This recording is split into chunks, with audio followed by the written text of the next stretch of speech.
Hi welcome নমস্কার বন্ধুরা, আমাকে রান্নাঘর থেকে আপনাদের সকলকে জানাই স্বাগত, জানাই প্রণাম। বন্ধুরা এখন গরম পড়েছে, দেখতে পাচ্ছেন একদম মানে ঘেমে কি বলবো, আপনারা নিশ্চয়ই এরকম হচ্ছেন। তাই বন্ধুরা তাহলে কি করতে হবে, এখন একটা গরমের রেসিপি আপনাদের কাছে শেয়ার করতে হবে না?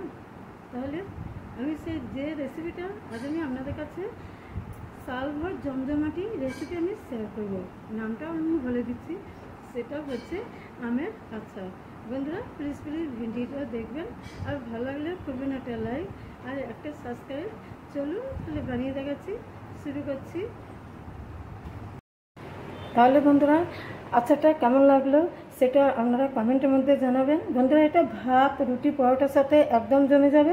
বন্ধুরা এটা আচার হয়তো ঘরে কিছুই থাকলো না, তখন আপনারা আচার বার করে গরম গরম রুটি, পরোটা বানিয়ে খেতে পারবেন। তাই বন্ধুরা এরকমভাবে আপনারা প্লিজ ট্রাই করবেন। বন্ধুরা দেখুন আমি সদ্যজাত কাঁচা আম দিয়ে আমি তেল আচার বানাবো। আমগুলো আমি বেশ করে নেক্সট স্টেপে আমি ধুয়ে নেব। আমগুলো ছোট বড় সব রকম সাইজে আমি নিয়েছি। এখন আমগুলো বেশ করে এইভাবে ভালো করে উল্টে ধুয়ে নেব। বন্ধুরা দেখুন আমগুলো খুব সুন্দর পরিষ্কারভাবে ধোয়া হয়ে গেছে, এরকমভাবে ধুয়ে নেবেন। দেখুন বন্ধুরা যে আমরা যে আচার বানাই, আচার বানানোর আগে আমগুলো ভালো করে ধুয়ে নিয়ে সেটা এই যে জল লেগে আছে এই জলটা একটুখানি ঝরে যাবে আর ভালো করে শুকিয়ে যাবে, তারপর আমগুলো কেটে আমাদের বানাতে হবে। এবারে আমগুলো আমি কেটে নেব। এবারে দেখুন আমগুলো একদম গায়ে জল নেই, শুকিয়ে গেছে। এরকমভাবে আপনারা আমগুলো শুকিয়ে নেবেন। বন্ধুরা দেখুন নিয়েছি একটা বটি, এই বটির সাহায্যে আমগুলো কাটা হবে। দেখুন আমটা আমি কীরকমভাবে কাটছি আপনারা দেখতে থাকুন। দেখুন প্রথমে বটিটা কাটলাম, এরকমভাবে কেটে নেবেন।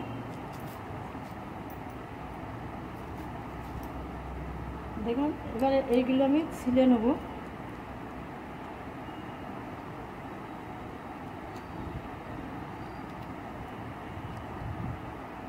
এরকমভাবে কাটবেন। দেখুন বন্ধুরা এটা বড় আম, বড় আমটা এটা 6 পিস করবো। এটা আমি টুকরো করে নিয়েছি। দেখুন এটা ক ভাগ করছে আমি দেখি।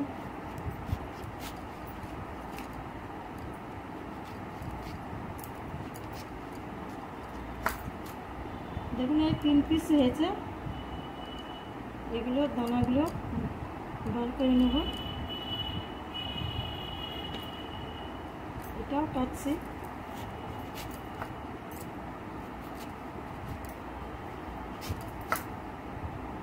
এটা দেখুন এরকমভাবে বার করে নিতে হবে দানাগুলো।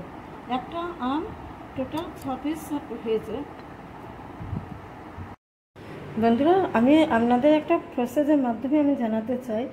দেখুন যেগুলো বড় আম সেগুলো আপনারা 8 পিস করবেন, 8 টুকরো। আর যেগুলো মিডিয়াম আম সেগুলো 6 টুকরো, আর ছোট আমগুলো 4 টুকরো। এইরকমভাবে আমগুলো আপনাদের কেটে নিতে হবে। বন্ধুরা আম কাটার পদ্ধতিতে আচারটা ভালো হবে। আমি আপনাদের মেন প্রসেস আমি দেখিয়ে দিলাম। বন্ধুরা মেনলি একটা ট্রিক্স আমি আপনাদের দিতে চাই। দেখুন আমগুলো আমি প্রথমে তো জলটা ঝরিয়ে নিয়েছি, শুকিয়ে নিয়েছি। এবার কাটার পরেও এটাও আমি শুকিয়ে নিয়েছি একটুখানি। দেখুন একটু দেখতেই পাচ্ছেন আমার গায়ে একটু জল নয়, উপরে একটু শুকনো শুকনো হয়ে গেছে। আর মেনলি দেখুন মশলা, মেন মশলা হচ্ছে 5 ফোড়ন, যাকে 5 ফোড়ন বলা হিন্দিতে। এটা কি করতে হবে জানেন বন্ধুরা, ভালো করে আমি বেছে নিয়েছি। আর এটা হচ্ছে পরিমাণ হচ্ছে 50 গ্রাম। এটা একটু বেশি পরিমাণে দিতে হবে। মশলাটা কিভাবে বানাবো সেটা আপনারা প্রথম থেকে লাস্ট পর্যন্ত ভিডিওটা দেখুন। আর নিয়ে নিয়েছি এটা হচ্ছে চিলি পাউডার, ধনে পাউডার, জিরা পাউডার, ইয়েলো পাউডার। এটা হচ্ছে মেন ট্রিক্স রান্না। গ্যাস জ্বেলে প্যানটা দিয়ে দিয়েছি গরম করতে। প্যানটা গরম হয়ে গেছে। আমি এবারে 5 ফোড়নটা একটু ভেজে নেব। দিয়ে দিলাম প্যানের মধ্যে। 5 ফোড়নটা এরকমভাবে উল্টে পাল্টে ভেজে নিতে হবে।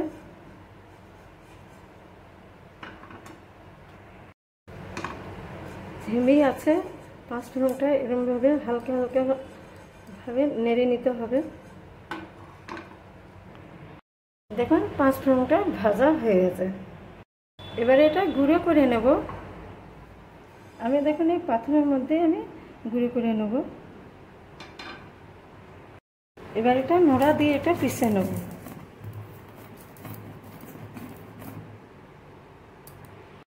মশলাটা পেশা হয়ে গেছে। দেখুন আমি আপনাদের একটা জিনিস দেখাতে চাই, এটা একটুখানি মিডিয়াম টাইপের দানা দানা থাকলে ভালো, এটা খুবই সুন্দর টেস্টি হবে।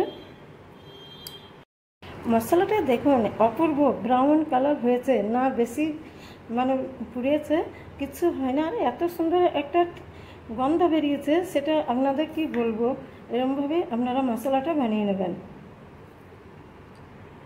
বাটির মধ্যে মশলাটা নিয়ে নিয়েছি। এবারে নেক্সট স্টেপে এলাম। এবারে দেখুন মেন পদ্ধতি, আচারটা কি করে মিক্স করব সেটা আপনারা দেখতে থাকুন। প্রথমে আমি দিয়ে দেবো কালা নমক। আমি প্লেটের মধ্যে নিয়ে নিয়েছি স্বাদ মতো।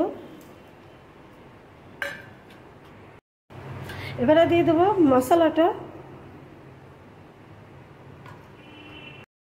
বন্ধুরা দেখুন এটাও একটা মেন মশলা, সর্ষে পাউডার সাদা কালো, এটাও মানে দিলে অপূর্ব টেস্টি হবে।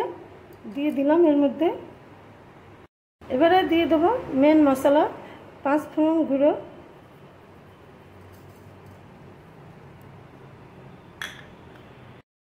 এবারে দিয়ে দেবো এটা মেন জিনিস, দেখুন সরিষার তেল। আমি এখন এতটাই দিয়ে দিচ্ছি এটা মাখার মতো।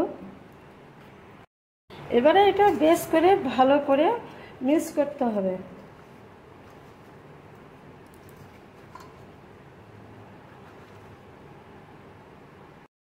দেখুন বন্ধুরা, আহা এত সুন্দর একটা অপূর্ব গন্ধ বেরিয়েছে, কি বলবো, আমি আর লোভ সামলাতে পারছি না। এরকমভাবে ঝাঁকিয়ে ঝাঁকিয়ে নিতে হবে। দেখুন চতুর্দিকে মশলা লেগে গেছে, আমি আপনাদের বারবার দেখে দিচ্ছি। বন্ধুরা কি বলবো, আমার মনে হচ্ছে এটা আমি আপনাদের দেখে দিচ্ছি। দেখতে পাচ্ছেন সমস্ত মশলা গায়ে গায়ে লেগে গেছে।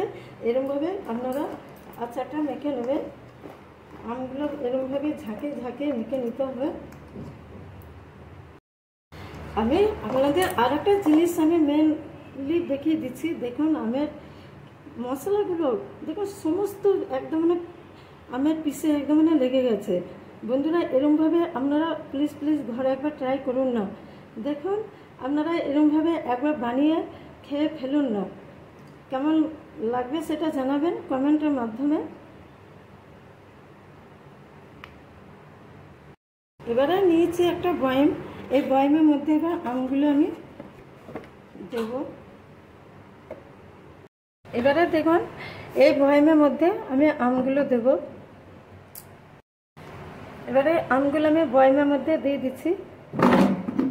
দেখুন বন্ধুরা এটা যখন তেলের মধ্যে আপনারা প্রায় মাঝে মধ্যে শুকাবেন, ছাদে হোক যেখানে রোদ থাকবে সেইখানেই। বন্ধুরা এটা 6 মাস থেকে 1 বছর 2 বছর পর্যন্ত থাকতে পারে।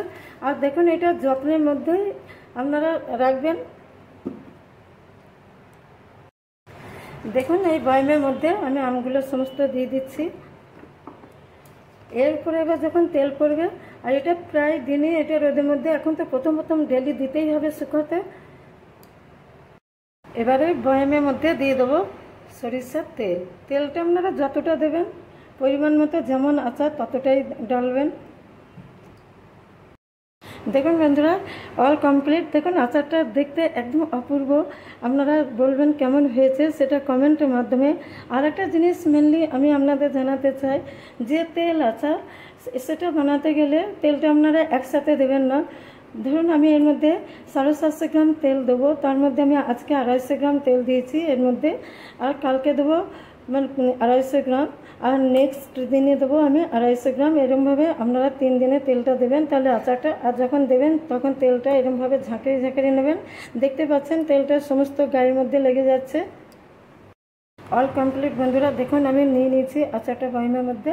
তাহলে বন্ধুরা এই আচারটা আপনাদের একদম ঘরে अचानक हठाৎ কিছুই থাকলো না ঘরের মধ্যে সবজি, তখন আপনারা এটা বের করে খেতে পারবেন গরমা গরম রুটির সাথে, পরোটার সাথে, আর গরম ভাতেও এটা জমে যাবে। তাই বন্ধুরা আপনারা ঘরে একবার ট্রাই করুন না, দেখুন খেয়ে বলবেন কেমন হয়েছে, সেটা জানাবেন কমেন্টের মাধ্যমে। কমপ্লিট বন্ধুরা, যে প্রসেস আমি বানিয়ে দেখালাম আপনারা ঘরে চটপট একবার ট্রাই করুন না। দেখুন এটা ডেলিকেট ফুড, একদম ভাত রুটি গরম ভাতের সাথে একদম পরোটার সাথে জমে যাবে। তাই বন্ধুরা আপনারা নেক্সট ভিডিওতে আমরা ফিরে আসবো। আপনারা ভালো থাকবেন, সুস্থ থাকবেন। Thank you, tata.